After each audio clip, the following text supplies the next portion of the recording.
Hello and welcome to The Analyst by Vajiram and Ravi, your daily guide to decoding current affairs the smart way for UPSC. It's November 4th, 2025 and today's edition brings two insightful analysis pieces for Mains 2026. First, India's IT dream at a crossroads. We delve into the implications of increasing tech layoffs and what they signal about the future of the country's flagship industry. Second, navigating uncharted waters, the challenges with the BBNJ Agreement, a crucial look at the hurdles in implementing this landmark treaty for governing the high seas. Finally, in our simplified section, we will be covering articles which are extremely relevant for the upcoming Prelims 2026 examination. So let's begin. Hi guys, welcome back again to Analyst. I hope all of you are doing well. I hope your preparation is going fine because we have guys around 200 days for Prelims 2026. So it is a time to increase our josh, to multiple our revisions and focus on the current affairs. Which brings me to the very first article of the day, which is regarding the increasing amount of technological layoffs in the entire world. Now we are talking about this article by none other than Mr. Shashi Tharoor in the Hindu, who is talking about that India's IT sector dream is now at a crossroad where we are facing technological layoffs on one side. On the other side, we are facing the issues of transitioning to an era which is increasingly dominant by AI automation. So this is exactly what we are trying to understand, the various implications, what the government of India is doing in this respect, and what we also have to do in the future. Because when we talk about the syllabus, economic and social development and effects of liberalization on the Indian economy are extremely important topics. And specifically, when we talk about the service sector, I am going to show you the data later on. It is actually the most important pillar in Indian economical contribution when we talk about in GDP terms. And this is exactly what we need to understand right now with reference to the technological layoffs, which is actually shaking the very foundation of our service sector, guys. Now, one very small instance you can understand, for example, imagine that you are working at Amazon. One fine morning, you receive an email from your boss that you are fired, unfortunately, because your role is eliminated and that role has been given to AI. Because AI can do all those simple and mundane office tasks, but also right now we are seeing the rise of AI automation where they can even code. They can also do critical reasoning and understanding at this level right now in 2025. So this is exactly what is happening with not only one person, but with more than lakhs and lakhs of people. Imagine what would be the situation of this person, his family, his extended society, and if we are talking about this volume of people, if you can actually see, these have been the technological layoffs in the last 1 year, and this amounts to more than 1 lakh people. So imagine what the impact of the same would be on India's GDP. You know that our own GDP, for example, when we talk about the service sector, it is intricately also linked with the industrial sector and the agricultural sector. So you have to understand what are the cascading effects of the same with reference to such big layoffs. And this is exactly what we need to also understand, that right now many companies are letting go of mid and senior level staff. Now these are the mid and senior level staff who actually are maybe a part of the management even. So even their jobs are not safe. And when we talk about the main reasons in which these layoffs are actually done, most of them are actually with reference to their performance. So the very big tech companies, for example, say even the TCS, we are talking about Microsoft, Meta, Google and various other big tech companies, they are citing mostly the performance issues of these kind of employees, and due to which they are laying them off. But they are not, for example, directly implicating that this is maybe what the AI has maybe caused the same. Also, there have been various instances of the management forcing the employees to voluntarily resign. And at the end of the day, even if they are hiring, right, new fresh hiring are not done at that growth which we have seen in the last few years.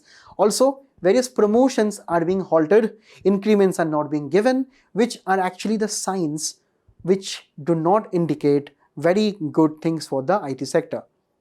And when we also talk about the various placements at our engineering colleges, management colleges or various other institutions, those have also come down. And mostly when we talk about the various sectors who have been affected, when we talk about technological sector, the software developers, the quality testers, the IT support staff have all been affected due to these layoffs. Also, the startup ecosystem, most importantly, the sales and marketing, customer service, the HR professionals are also staring at big layoffs right now. The media and entertainment industry are also not spared. For example, the content writers, journalists, production teams, all are facing the brunt. And at the end of the day, the e-commerce and retail sector also have not been untouched. So if you see, these are actually typically most of the IT sector. So what else are left? Maybe tourism sector and those things are left, but we have to understand most of the GDP of our country comes from these sectors itself, within the IT sector also. And this is exactly what we have to now understand, what exactly is happening. What are the main reasons? Firstly, we talk about the rise of AI and automation, right?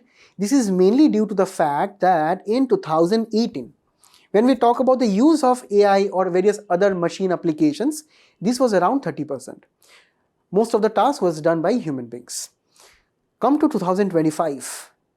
Now this has gone up to 52%. I mean, the machine component has gone up to 52% and the human component has fallen below 50% itself. Now this is according to the recent report of the WEF, and this is exactly what we have to understand, that right now more machines are spending the work hours, and this is exactly what is leading to this kind of technological layoffs, because the routine jobs of maybe sending an email, writing code, writing content, and all the things are right now done by AI.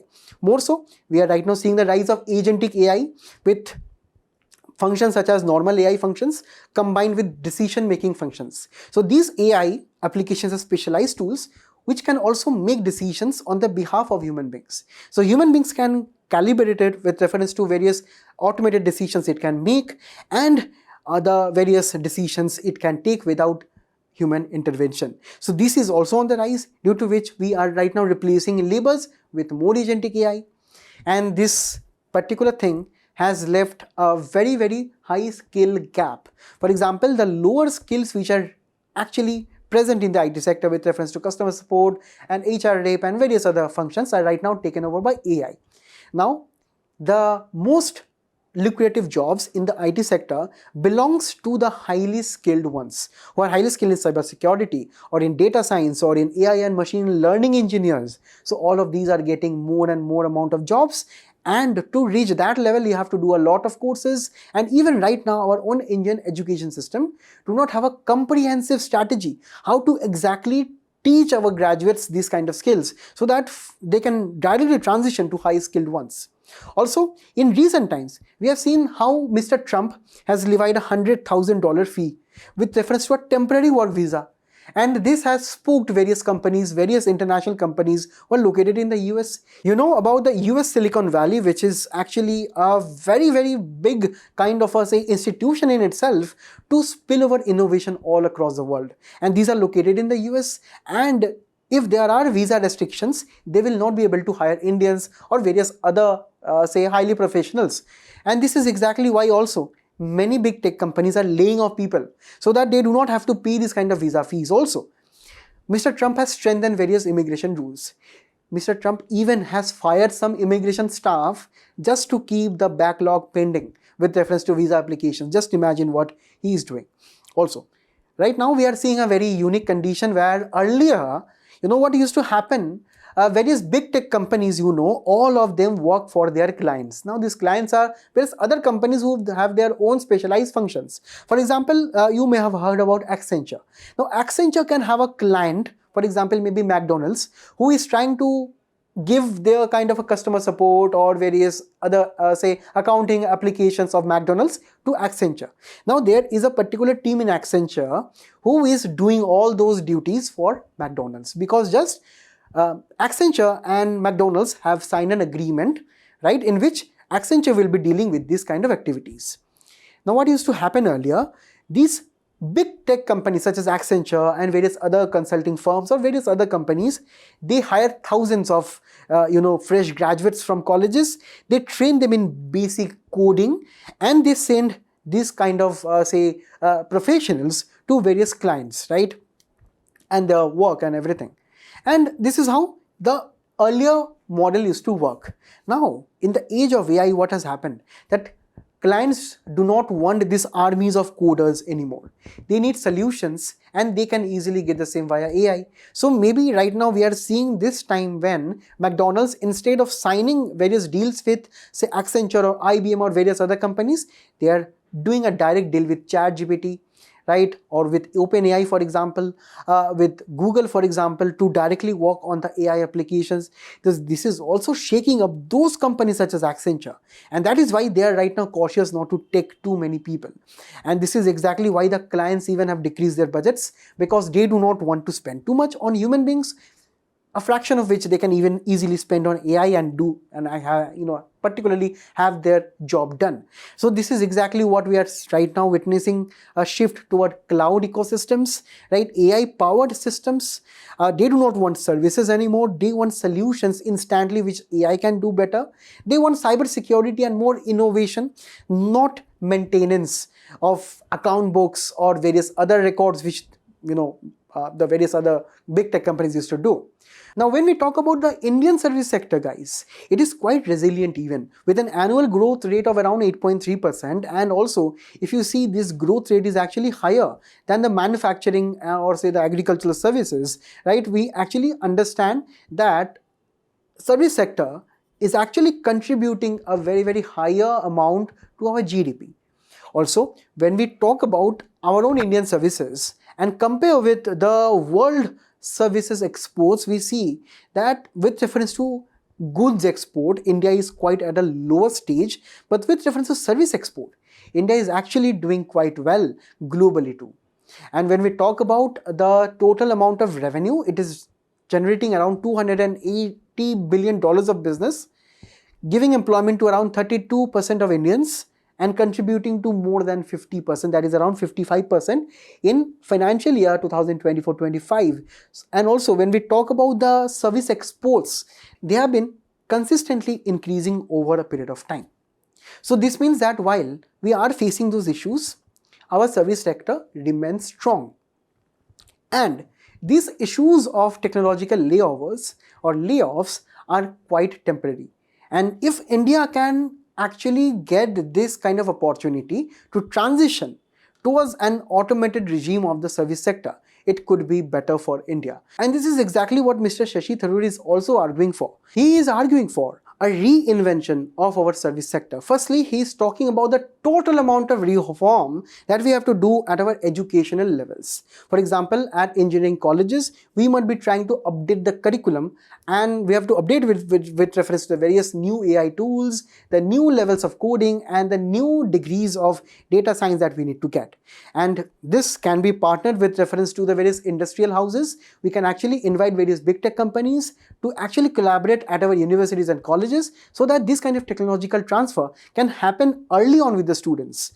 Also, various courses on machine learning, AI ethics, product design, critical thinking and communication must be made compulsory for almost all of the graduates in the country, because at least some of the basics of AI, ethics or machine learning or product design must be taught to the humanities students too, because AI has applications with reference to across the various sectors. Also, we need a massive AI upskilling in the country. This is the need of the hour, guys. We cannot ignore this. For example, recently TCS has trained 5.5 lakh of their employees in just basic AI tools and 1 lakh in advanced AI. This must be followed not by the private companies only, but also by the government sector too. And also this must be implemented in letter and spirit in our schools and colleges. Now, we have also seen how these companies are doing this AI training. So to incentivize the various other companies also to take up such programs, we can give some tax concessions, for example, some tax breaks for 1 year, 2 year, 3 year, right? We can also give the various companies some funds for their innovation, for the various kinds of programs that they try to bring in. Next, we need to go beyond just being a service provider to be a product innovator. For example, talk about China. China has recently devised their own version of ChatGPT using way less funds, using more kind of expertise from Chinese soil itself. So they use Chinese universities, Chinese experts, Chinese students, for example, even PhD scholars from China to bring up that new AI company, which even actually gave a very, very big blow to OpenAI, where their shares fell, even the shares of Nvidia fell over a period of time. So this is exactly what we have to understand, that we have to transition from being a service provider to being a actually product creator in AI services and various other aspects. The government actually has to spend money for, with reference to startups for innovating in AI, in deep technology, in various software as a service application, for example, some cloud architecture and various other things. So this is exactly where the government and the various other venture capital funds who are actually investing in new companies, right, with reference to earning profit, they can actually invest more in AI startups, deep tech, and various innovation hubs to give expertise, to give technology, to give funds to those startups. And at the end of the day, we cannot ignore the importance of global cooperation when we talk about the technological layoffs. Guys, this is a global issue. And that is why India must try to engage globally also. We must try to engage with the US to try to lessen the visa restrictions. We must be trying to actually have better kind of data protection and AI regulation with more focus on AI enabled ethics. Maybe we can try to emulate the European Union's legislation on AI, and we can bring a national legislation on the same side about the various rules and procedures. We also must be talking with the global companies, and we must be trying to have consultation discussion with them with reference to various compensation and relief that must be paid to the lay off employees. And also we should be trying to liberalize and improve the FDI norms and the various compliance rules with reference to various companies who would like to invest in our country. And that is why we have to focus on the various government initiatives which are indirectly and directly helping to increase the skills of our country and also increase the service sector performance over a period of time. Firstly, when we talk about the Skill India mission, it is actually an umbrella scheme where we have so many applications of AI, automation, and with reference to the digital literacy, blockchain, and so many other aspects. Also, when we talk about the Pradhan Mantri Kaushal Vikas Yojana, it is actually a flagship scheme. Right now, we are having around 4 generations of the scheme, where we are trying to give the various beneficiaries skills with reference to digital technology, payment technology, various electronic skills, and even AI and machine learning skills. So such digital skills are increasingly relevant in the youth if they want to work in the future industries. And also, when we talk about the future of our industrial sector, Industry 4.0. Now this 4.0 industry is actually focused on not only the traditional industrial applications, but also increasing importance of AI and automation in those traditional production processes itself. So we can actually expect less of human beings working at factories, more of machines, but there would be human beings who would be highly skilled, highly empowered to take decisions with reference to such technologies. Also, the Ministry of Electronics and Information also has a very, very important skill scheme which is known as the Future Skill Prime.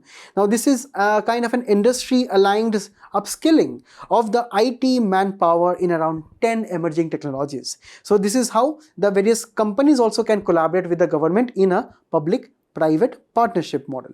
Also, the Skill India digital platform is a one-stop digital gateway for various skilling and jobs, and this is aligned to those 4.0 industry skills. Next, we have the Atal Innovation Mission, which is a very important scheme by the Niti Aayog, where we are starting at the school level.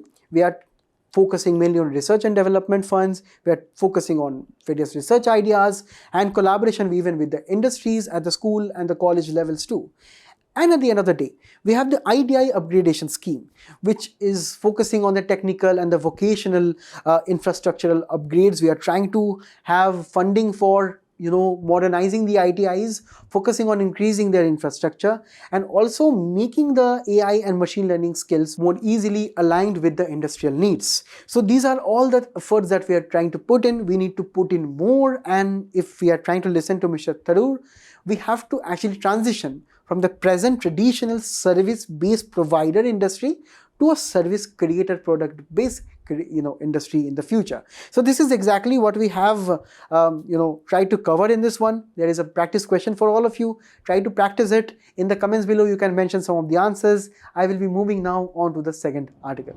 Guys, over 60 countries have ratified the High Seas Treaty, which is also known by the name of Biodiversity Beyond National Jurisdiction, the BBNJ Treaty. Now this will be coming into force in January 2026, and that is where this article right now is focusing on the specific challenges that we have with the High Seas Treaty.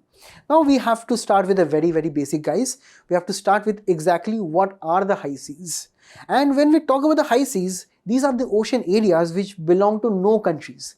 If we try to define them officially, if we need a precise definition for our mains answer writing, these are the areas of the ocean beyond national jurisdiction, that is outside the 200 nautical miles, which is known as the exclusive economic zone, which falls outside this region. As you can see here, this is the region which is actually known as the high sea, which is around 200 nautical miles from your coast, right? And we have to understand that according to the United Nations Convention on the Law of the Sea, that is UNCLOS, this is trying to designate the various regions of the sea waters. For example, up to 12 nautical miles, that is known as a sovereign territory.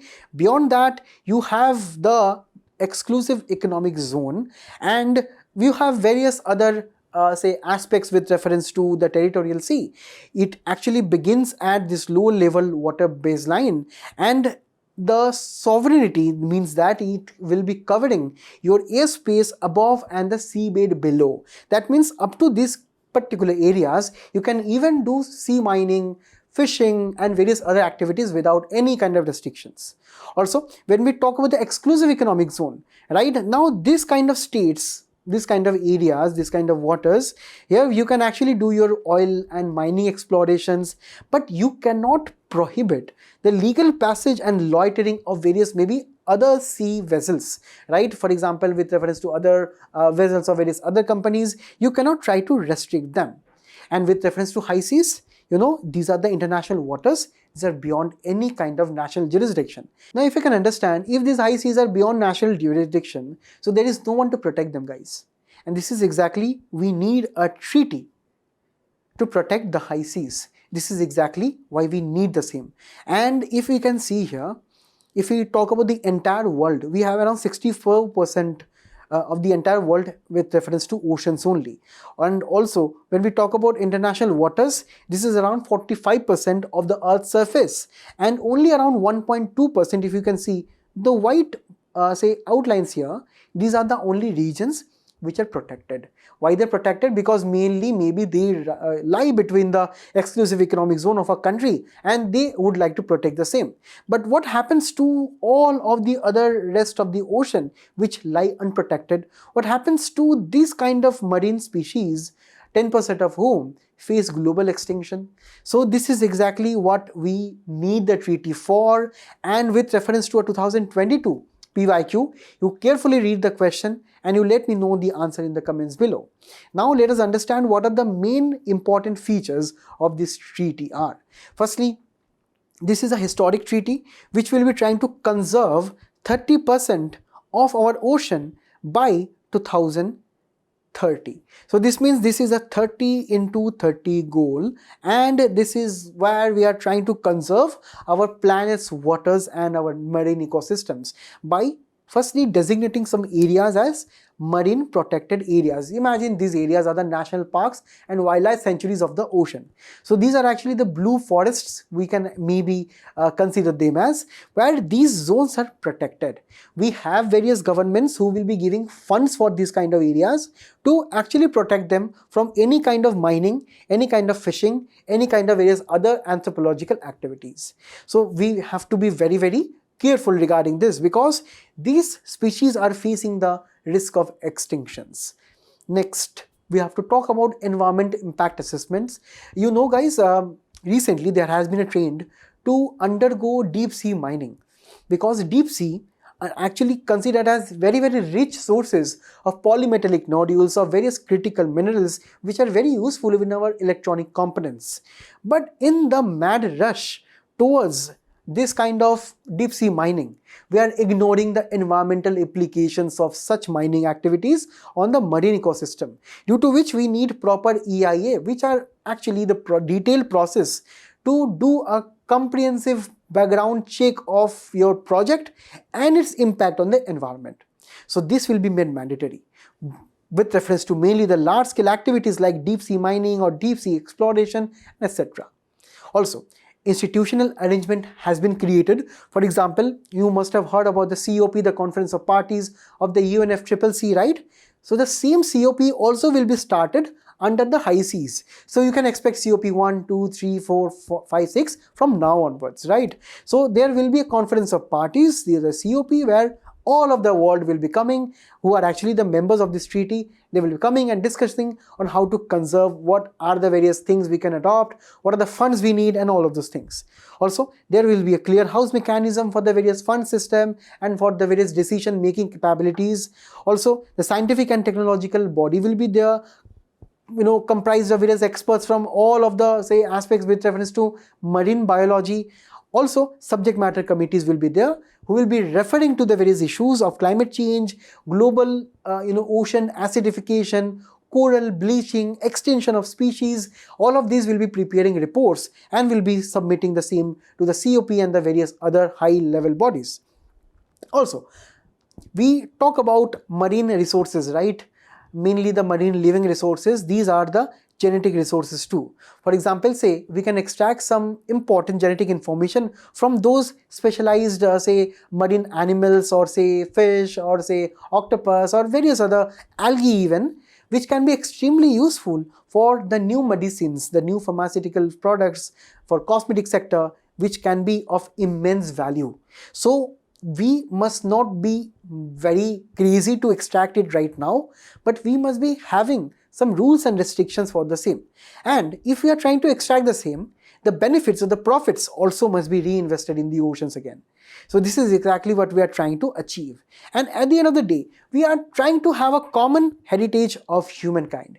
That means that we have this idea that resources belong to everyone, right? In these high seas, we do not have any national jurisdiction. So that means resources are everybody's, and if resources are everybody's, if we are trying to do mining and all of these things for profit, so who will be sharing this profit? The very big companies, or even the rest of the countries who are actually nearby the oceans are maybe facing environmental crisis due to such extraction. So all of these things are actually the main central ideas of the High Seas Treaty.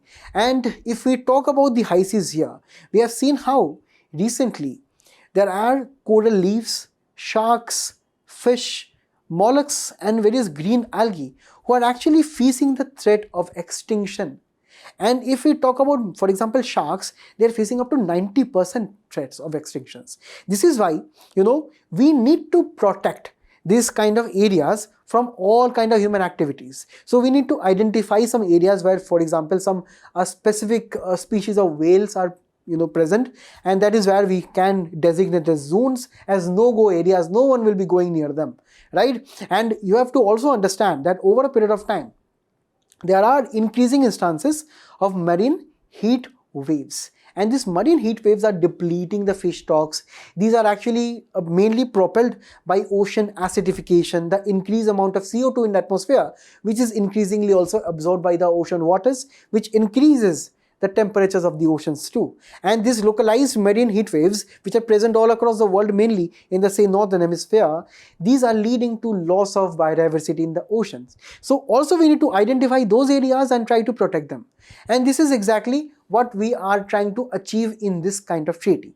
But over a period of time, we have acknowledged some of the challenges that are coming with the same. For example, this very common heritage for common humankind we have talked about, right?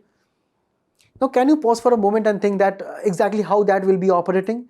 The world works on capitalism, the work works on profit mechanism. The more profit you will be getting, the more investment you will be trying to do, right? And this is exactly what we have to try to understand, that the values of common heritage and freedom of high seas are kind of contradictory.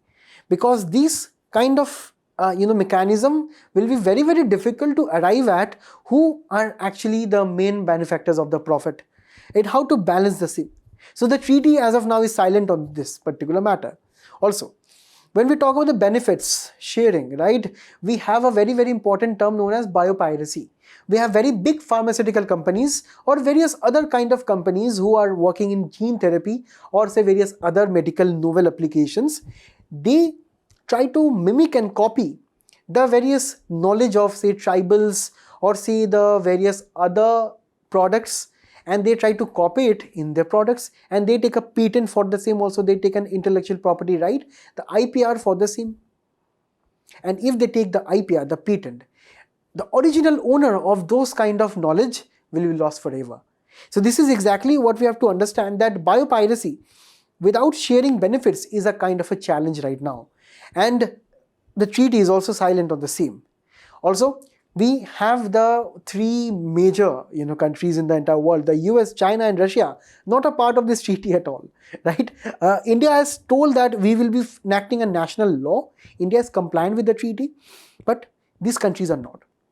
Also, for deep sea mining, we have the International Seabed Authority. For designating some areas as say this kind of marine ecosystems and protected areas, we have the regional fisheries management organizations which look into the various instances of overfishing so that it can warn the various countries to decrease the same.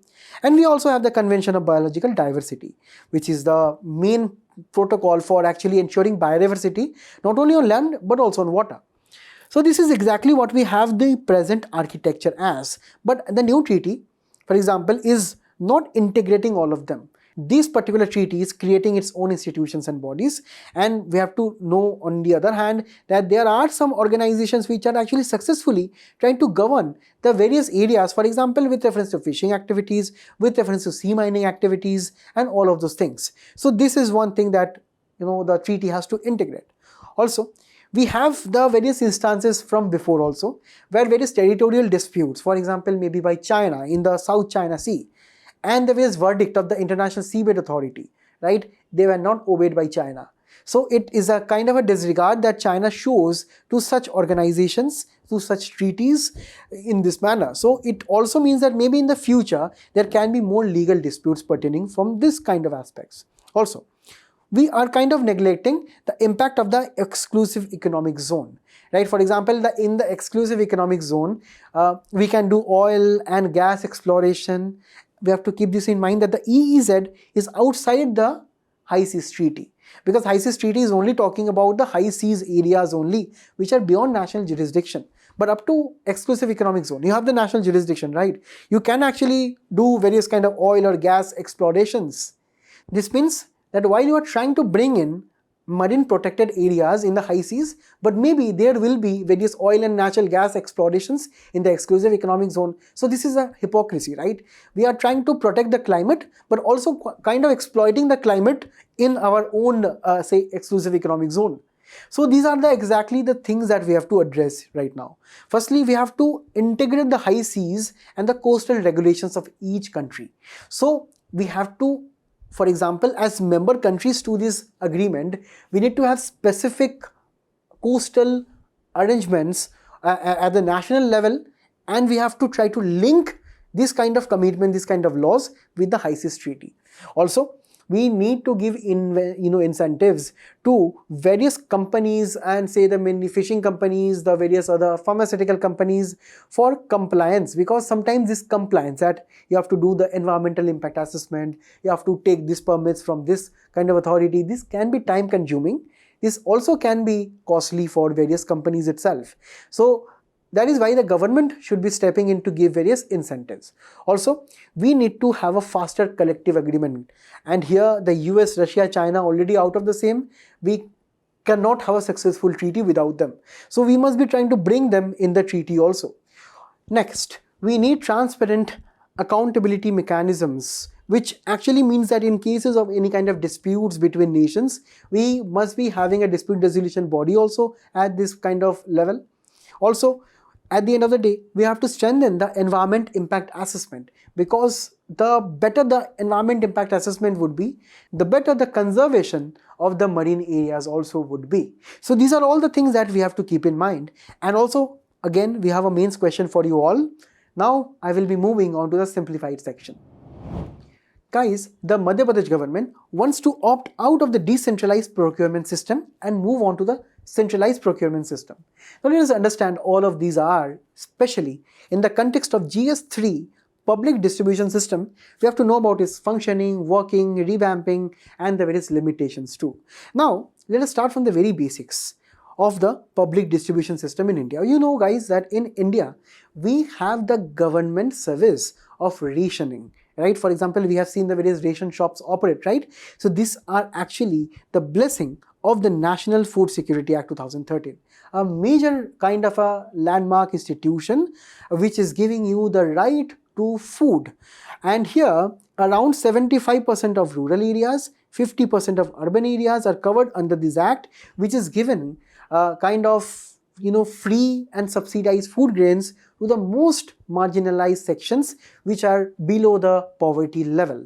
And the main objectives here is that we should be having food security for all, affordability of essential commodities for all at extremely reasonable prices. And also we have seen how the instances of inflation in food prices actually make it extremely difficult for the poorer sections to afford good food.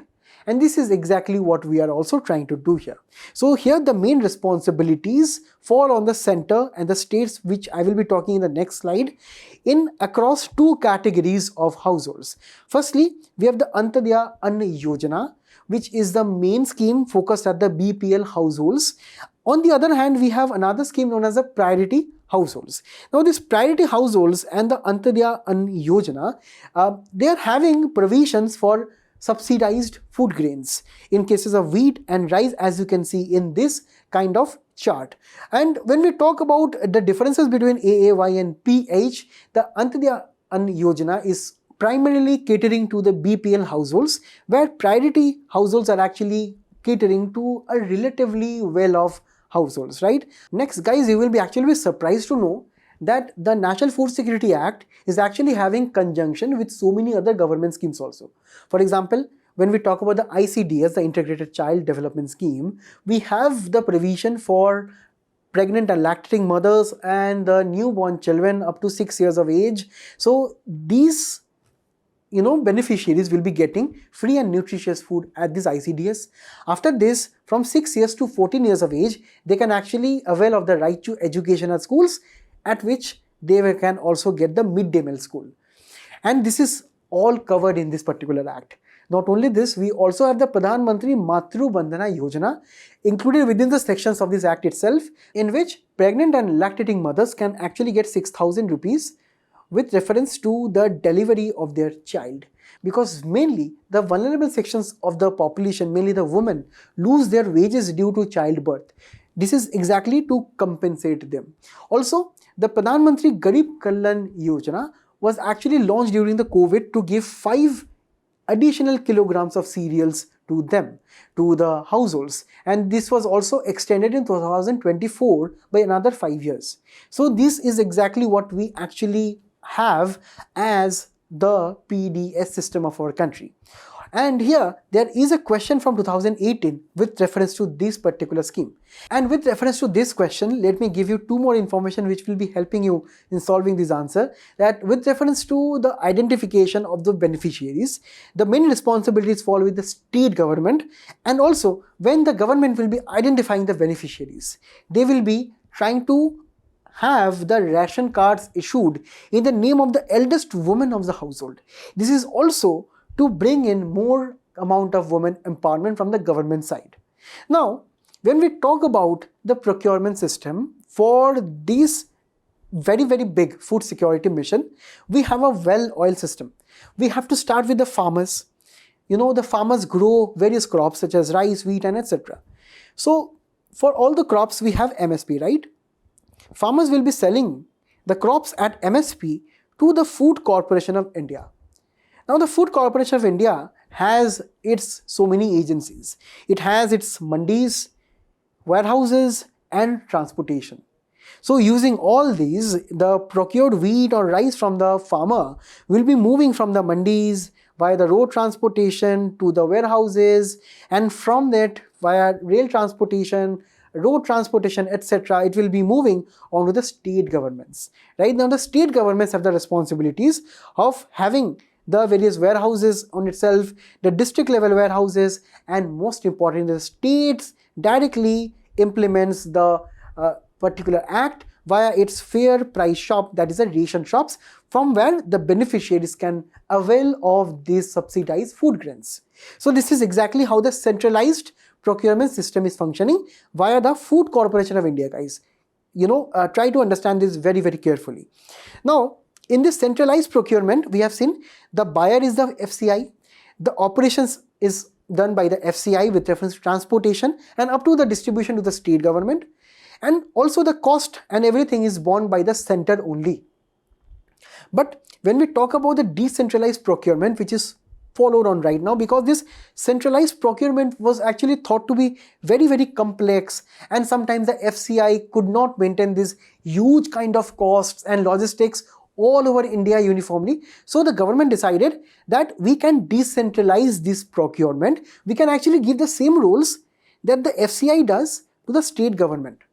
Right? So these state governments in decentralized procurement, they are the buyer, right? And some of the agencies are also there, they buy on the state government's behalf. The operations, all of them are managed by the state. Now when it comes to the cost, initially the cost is borne by the state government, but later it is reimbursed, it is given back by the center. Right? So this is exactly what is the difference between decentralized and centralized procurement. But here the Madhya Pradesh state government is observing that there are huge financial losses when we are talking about decentralized procurement. These payments which would be later be reimbursed by the center sometimes do not come back. Also the stock and the various warehouses, they cannot be maintained by the state government due to lack of finances. So this is exactly what we have to understand the issue is. So the state of Madhya Pradesh is thinking of actually moving back to the centralized procurement again. In a letter by the Chief Minister to the Union Minister for Consumer Affairs, Food and Public Distribution, now the Chief Minister has actually requested that the state can actually go back to being a kind of a centralized procurement state again. And this is what is this news all about, and now we can actually move on to the next one. Guys, recently India and Bahrain held talks on defense and trade ties. This is exactly what we have to focus on, mainly from prelims perspective, because in prelims we have to focus a lot on current events which actually involve India's interest too. With reference to various mapping aspects and some schemes and various agreements, there can be a question in the prelims examination. Now when we talk about India and Bahrain, they go way back in 1971 when Bahrain became independent. Since then, we have a very, very good relation, good people-to-people contact, because we have around 3.5 lakhs of Indians living there, maybe one of the most largest international community there in Bahrain. Also, when we talk about the trade ties, we have touched around 2.5 billion to around $3 billion worth of trade back in 2024-25. Also, when we just try to appreciate the location of Bahrain, it is just off the coast of Qatar and Saudi Arabia. It is somewhere in the Persian Gulf, right, as you can see here. Also, we can understand that the two foreign ministers have met recently, and they have also tried to give some statements on the recent conditions in West Asia region with reference to the recent Gaza peace plan. Both of them share and exchange their own views on the opinion, and here mainly, when we talk about India and Bahrain, we have some shared kind of institutions with reference to marine cooperation, counter-terrorism, energy security, and regional stability.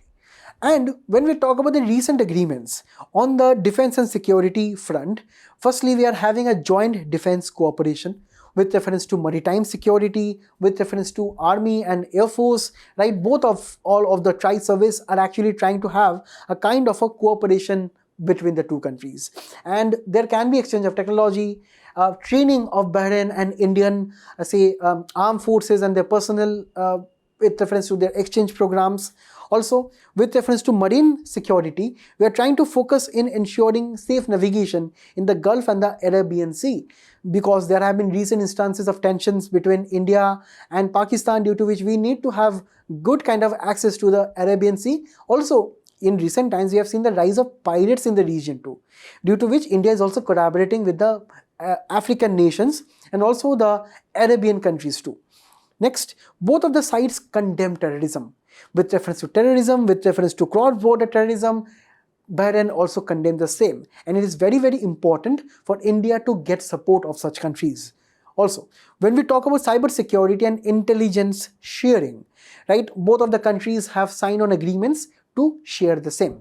Next, on the trade front, India is actually one of the Bahrain's top 5 trading partners. So this is exactly why we are right now talking about two things. First, we should be having an evolved form of FTA, that is a comprehensive economic partnership agreement, where maybe apart from goods trade, we can include services also, we can include intellectual property rights too, maybe we can also talk about easier migration policies too.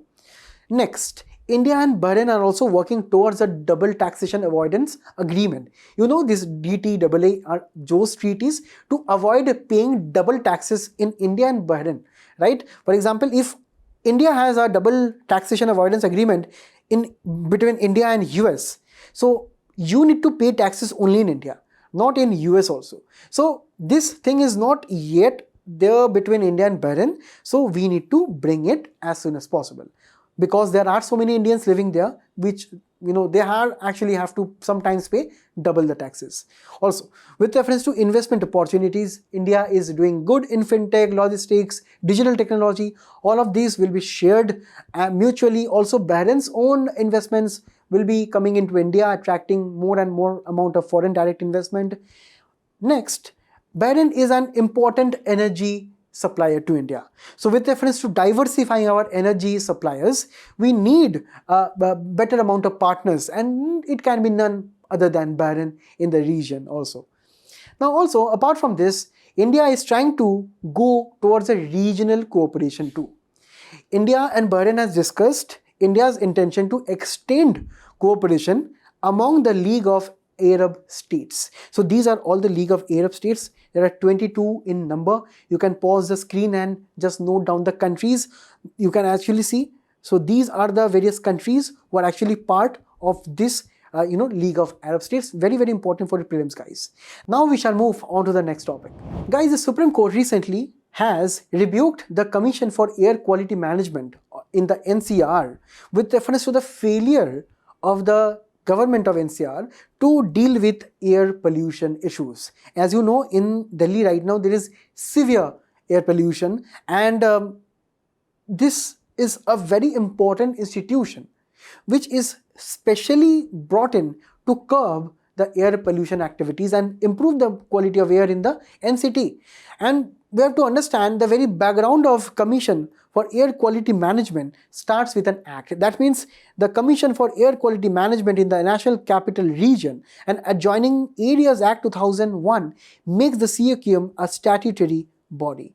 And this CAQM was actually created to deal with increasing air pollution due to stubble burning, due to vehicular emissions, due to industrial emissions, due to this temporary Diwali firecracker pollution, and all of the main reasons. Because if you think about Delhi, it is not only one single union territory. It is also consisting of Haryana, Punjab, Uttar Pradesh and Rajasthan districts.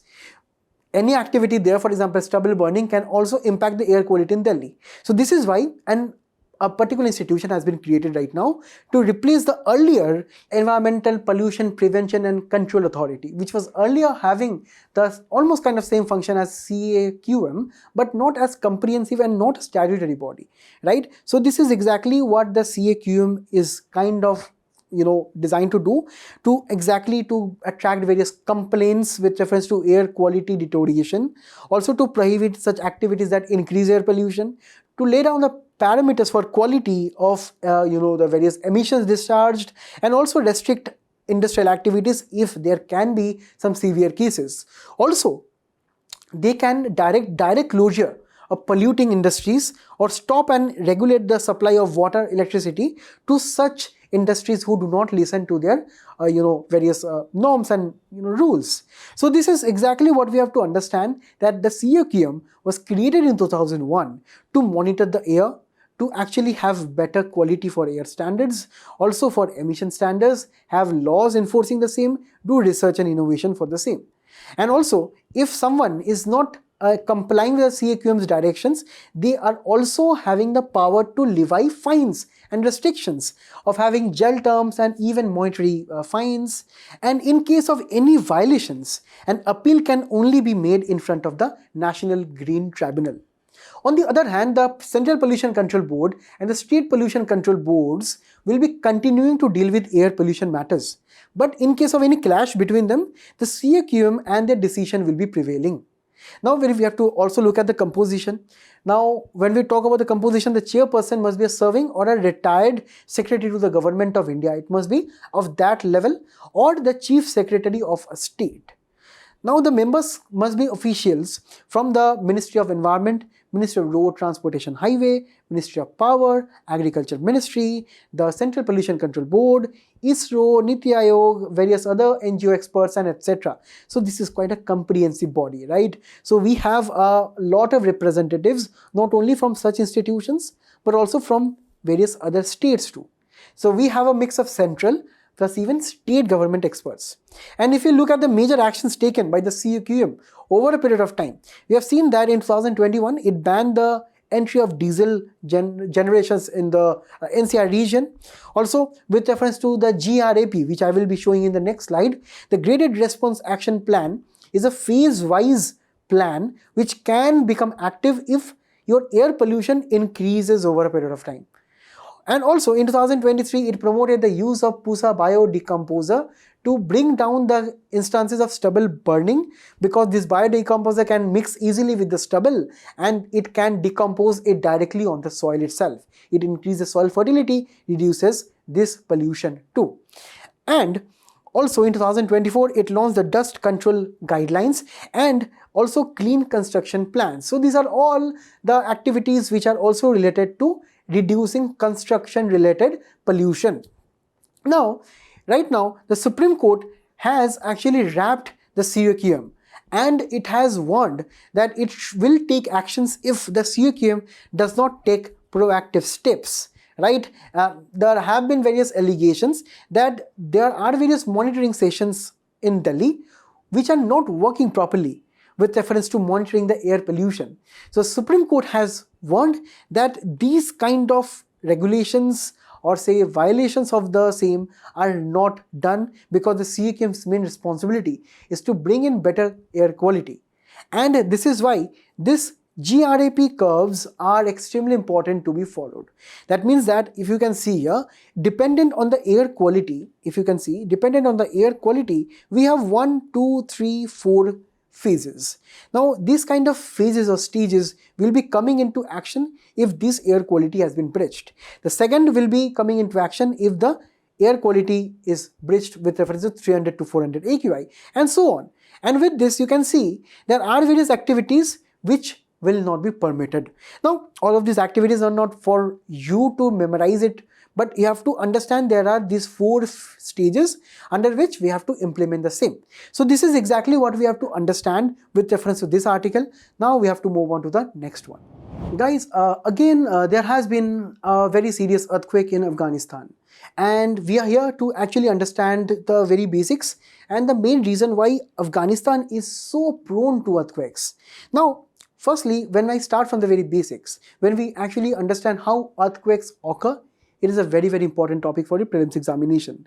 Now, when we talk about earthquakes, the very basic definition of the same is the violent and sudden shaking of the ground due to the various movement of converging and diverging tectonic plates. And here, if you can see in this cross section here, the point at which there is the first instance of such shaking or tremor is known as the focus of the earthquake. Just above the focus, if we can trace it on the Earth's crust, that is known as the epicenter. So this is the main difference between the same, and there is a fault line under which the plates can slide against each other. They can diverge or submerge against each other, and this is exactly what we get earthquakes as. And whenever we have such earthquakes, they release a lot of energy. We have three types of earthquakes: the shallow focus earthquakes, intermediate focus earthquakes, and the deep focus earthquakes. Now, up to the depth of around 70 kilometers, we have the shallow focus earthquakes, which are also known as crustal earthquakes, but these are the most dangerous forms. These release energy up to the tune of 70 to 85%, and they create relatively more greater damage. With reference to the intermediate focus earthquakes, we have energy released up to the tune of around 12 to 15%, and the deep focus earthquakes take place at the very deep regions up to around more than 300 kilometers deep inside the earth, where the energy is very negligible. This is also known as intraplate earthquakes, and they actually take place at various deep corners of the earth. Now, when we talk about Afghanistan, right? Now, this area, as you can see, Afghanistan is having with Turkmenistan, Uzbekistan and Tajikistan borders. This is actually the region which is mostly prone to earthquakes, right? And here, if you can understand, Afghanistan is actually prone to many types of natural disasters, but earthquakes alone kill 560 people each year on an average, and causes around $80 million worth of national damage to the GDP. And also, when we talk about this unlucky location of Afghanistan, it is located just on the edge of Eurasian tectonic plate, and also where we have a transgression zone. That means here this Indian plate and the Eurasian plate is actually kind of colliding within the same, right? This is exactly the main reason why Afghanistan is facing so many earthquakes, right? And also, on the other hand, we have the Eurasian plate too, the Arabian plate too. So this is also creating the unpredictability in such region, because the northern movement of the Indian plate towards the Eurasian plate is continuously happening till now. And if you can understand, the eastern and northeastern Afghanistan, specifically in this region that we have just discussed, right, these are particularly prone to these kind of earthquakes. Even Kabul is not spared, and earthquakes also trigger landslides, which create more issues for the people, especially people who live in the remote areas. So that is why we need better amount of satellites, collaboration, aid for Afghanistan right now. Let us support the peoples, and over a period of time we have also seen how Indian government has assisted Afghanistan in such issues. Even we are trying to assist during this time too. Now we will be moving on to the last article of the day. Guys, our Prime Minister has recently addressed at the very first Emerging Science, Technology and Innovation Conclave, which is abbreviated as ESTIC, ESTIC. Now this ESTIC is very important for our syllabus, because we need to know about the recent ongoing events in our science and technological sector. Now ESTIC, or the Emerging Science and Technology Innovation Conclave, the main theme of 2025 right now is shaping India's future through frontier innovation, which means we are trying to bring in the next age, new age technologies, which is actually based on the 11 thematic areas, which belongs to advanced materials and manufacturing, artificial intelligence, biomanufacturing, blue economy, digital collaborations and communication, electronics and semiconductors, emerging agriculture technologies, energy, environment and climate, health and medical technologies, quantum and space technologies. Now, all of these are the thematic areas under discussion. And this ESTIC is replacing the Indian Science Congress, which is the oldest congregation of the scientists in India. So what ESTIC will be doing, it will be actually be inheriting the Indian Science Congress's responsibilities and duties of congregating all of the scientists of the highest kind of degrees, highest kind of eminence and popularity and relevance in India, and they all will be coming and sitting together and will be collaborating on such themes. There are more than 3,000 plus delegates in this time, and they will be leading discussions on how to improve innovation in India, how to actually build better research and ecosystem in India. Because India on an average spends only around 0.7% of our GDP on research and development. Compare this to 2.4% on a global average, right? And also alongside the same, we have other announcements of the ESTIC 2025. We have the formal kind of proposal for the RDI fund. Here the IDEA fund was inaugurated by our Prime Minister at the ESTIC 2025, where the main goal is to increase research and development and innovation in strategic and sunrise sectors. Also, when we talk about the sunrise sectors, these are the new sectors, the newest sectors. For example, AI or food processing sector. So we can actually understand how technology can be involved in these kind of sectors. And mostly, we have to increase the private sector participation, to intensivize them, to increase research and development investment in India. That is, we have to understand, and private sector contributes extremely low kind of contribution to our R&D ecosystem, only around 35% of the total. The rest is done by the government of India. So this is exactly to attract more private sector participation by giving around 1 lakh crore in funds to them, by investing the same funds in research in high risk technological project. And the same will be done with the help of public-private partnerships. On the other hand, we have various other announcements too. For example, we have tried to formalize the Anusandhan National Research Fund, and this will be around 1 lakh crore again to increase private sector innovation at the commercial scale. And alongside the same, a venture capital fund of 1,000 crore will to the space economy also will be expanded via this particular fund. On the other hand, we also have a coffee table book was displayed at this kind of ESTIC 2025 conference, which is showcasing India's achievements from ISRO to various other aspects. Also, a vision document on science and technology was presented, where our priority on quantum technology, space, biomanufacturing, etc. was presented from the government policy side. So, this was all for the topic. This was all for the day. I thank you all for being a very patient audience. Please do attempt the quiz which is following up. Till we meet again, all the best and best of luck. Thank you.